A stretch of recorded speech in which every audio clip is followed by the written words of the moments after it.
हमारी कहानी अरबों साल पहले शुरू होती है, जब ब्रह्मांड में केवल गैस और धूल के विशाल बादल थे। सोचो, गैस और धूल का एक विशाल बादल, एक नेबुला, अंतरिक्ष के अंधेरे में तैर रहा है। यह नेबुला, जो लाखों सालों से स्थिर था, अचानक एक बदलाव का अनुभव करता है। ग्रेविटी, जो ब्रह्मांड का आर्किटेक्ट है, धीरे धीरे इस मटेरियल को एक साथ खींचता है। यह प्रक्रिया धीमी लेकिन निरंतर होती है, और समय के साथ नेबुला का आकार बदलने लगता है। बादल सिकुड़ता गया, तेजी से घूमता गया, इसका कोर और गर्म और घना होता गया। यह गर्मी और घनत्व नेबुला के केंद्र में एक नई ऊर्जा का संचार करते हैं। आखिरकार एक तारा जल उठा, हमारा अपना सूरज। यह सूरज, जो अब हमारे सौर मंडल का केंद्र है, ने अपने चारों ओर एक नई दुनिया की शुरुआत की। नवजात सूरज के चारों ओर बचे हुए गैस और धूल की एक डिस्क घूम रही थी। यह डिस्क, जो पहले बिखरी हुई थी, अब एक संगठित संरचना में बदलने लगी। छोटे छोटे कण आपस में टकराते और चिपक जाते, धीरे धीरे बड़े होते गए। यह प्रक्रिया लाखों सालों तक चलती रही, और इन कणों ने एक नई संरचना का निर्माण किया। लाखों सालों में ये क्लम्प्स प्लैनेटेसिमल बन गए, जो प्लैनेट्स के बिल्डिंग ब्लॉक्स हैं। ये प्लैनेटेसिमल्स, जो अब छोटे ग्रहों की तरह दिखते थे, एक नई यात्रा पर निकल पड़े। ऐसा ही एक प्लैनेटेसिमल, जो हमारी पृथ्वी बनने वाला था, बढ़ता रहा, अपनी ग्रेविटी से और मटेरियल खींचता रहा। यह प्रक्रिया पृथ्वी को एक ठोस और स्थिर संरचना में बदलने में मदद करती है। शुरुआती पृथ्वी एक कैओटिक जगह थी, पिघले हुए चट्टान का एक आग का गोला, जो लगातार एस्टेरॉइड्स और कॉमेट्स की बमबारी से गुजर रहा था।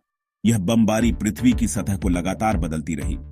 इन इम्पैक्ट्स ने पानी और दूसरे वॉलेटाइल कंपाउंड्स दिए, जो जीवन के उद्भव के लिए जरूरी थे। यह पानी और यौगिक पृथ्वी की सतह पर जीवन के लिए आवश्यक तत्वों को लाए। जैसे जैसे पृथ्वी ठंडी हुई, उसकी सतह पर एक पतली परत बनी और हमारा ग्रह आकार लेने लगा। यह परत, जो अब हमारी पृथ्वी की सतह है, जीवन के लिए एक स्थिर आधार प्रदान करती है। युवा पृथ्वी उस शांत नीले ग्रह से बहुत अलग थी जिसे हम आज जानते हैं। यह एक उग्र और अशांत स्थान था, जहां हर तरफ ज्वालामुखी फट रहे थे और सतह पर लावा बह रहा था। ज्वालामुखी हिंसक रूप से फटते थे, लावा और गैसों को वायुमंडल में उगलते थे। ये विस्फोट इतने शक्तिशाली थे कि उन्होंने पृथ्वी की सतह को पूरी तरह से बदल दिया।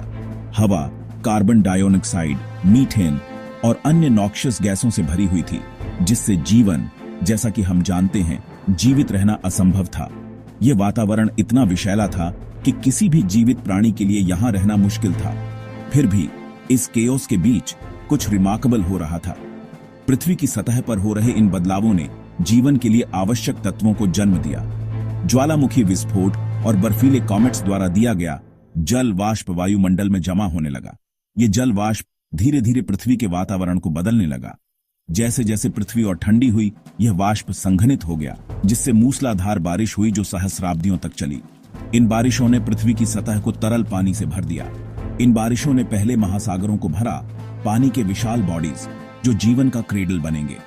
ये महासागर जीवन के विकास के लिए एक आदर्श स्थान बन गए। महासागर शुरू में उथले और एसिडिक थे, लेकिन समय के साथ उन्होंने वायुमंडल से गैसों को अवशोषित कर लिया, जिससे एक अधिक स्थिर और हॉस्पिटेबल वातावरण बना। इस प्रक्रिया ने पृथ्वी को जीवन के लिए तैयार किया। आदिम महासागर की सतह के नीचे सूरज की रोशनी से रहित एक दायरे में जीवन पहली बार उभरा। यहां हाइड्रोथर्मल वेंट्स के आसपास, जो पृथ्वी के आंतरिक भाग से गर्म खनिज युक्त पानी निकालते थे, एक अनोखा इकोसिस्टम पनपा। इन वेंट्स ने पहले जीवन रूपों के उत्पन्न होने के लिए आवश्यक ऊर्जा और रासायनिक बिल्डिंग ब्लॉक्स प्रदान किए। सरल एकल कोशिका वाले जीव, शायद बैक्टीरिया के समान, इस एलियन वातावरण में जम गए। उन्होंने सूर्य के प्रकाश के बजाय रासायनिक प्रतिक्रियाओं से ऊर्जा का दोहन किया, एक प्रक्रिया जिसे केमोसिंथेसिस कहा जाता है। ये प्रारंभिक जीवन रूप अविश्वसनीय रूप से लचीले थे। अत्यधिक तापमान, उच्च दबाव और रसायनों के एक जहरीले कॉकटेल का सामना करने में सक्षम थे। वे जीवन के पायोनियर्स थे, जो आने वाली अविश्वसनीय विविधता का मार्ग प्रशस्त कर रहे थे।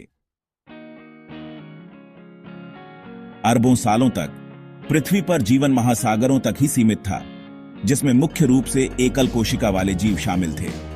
ये सूक्ष्म जीव, जो पानी में तैरते थे, जीवन के पहले रूप थे। लेकिन धीरे धीरे अनवरत रूप से जीवन बदल रहा था। समय के साथ ये सरल जीव अधिक जटिल रूपों में विकसित होने लगे। विकास की प्रक्रिया के माध्यम से जीवन ने नए और विविध रूप धारण किए। यादृच्छिक म्यूटेशंस और प्राकृतिक चयन द्वारा संचालित जीव अधिक जटिल और विविध हो गए। प्रकाश संश्लेषण विकसित हुआ, जिससे जीव सूर्य के प्रकाश से ऊर्जा का दोहन करने और उपोत्पाद के रूप में ऑक्सीजन छोड़ने में सक्षम हो गए। इस प्रक्रिया ने न केवल जीवों को ऊर्जा प्रदान की, बल्कि वातावरण में ऑक्सीजन की मात्रा भी बढ़ाई। इस ऑक्सीजन ने धीरे धीरे वातावरण में जमा किया, जिससे पृथ्वी के वातावरण में महत्वपूर्ण परिवर्तन हुए। पृथ्वी के वातावरण को बदल दिया और अधिक जटिल जीवन रूपों के विकास का मार्ग प्रशस्त किया।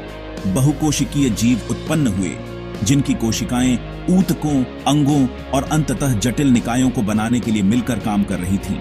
इन बहुकोशिकीय जीवों ने जीवन के नए आयाम खोले, जिससे महासागर जीवन के कलाइडोस्कोप से भरे हुए थे। जेलीफिश, कीड़े, स्पंज और अनगिनत अन्य जीव महासागरों में पनपने लगे। जीवन ने पृथ्वी पर एक पैर जमा लिया था और विविधता के विस्फोट के लिए तैयार था। इस विविधता ने पृथ्वी को जीवन के रंगीन और जटिल रूपों से भर दिया, और इस प्रकार जीवन की यात्रा ने एक नया मोड़ लिया, जो आज भी जारी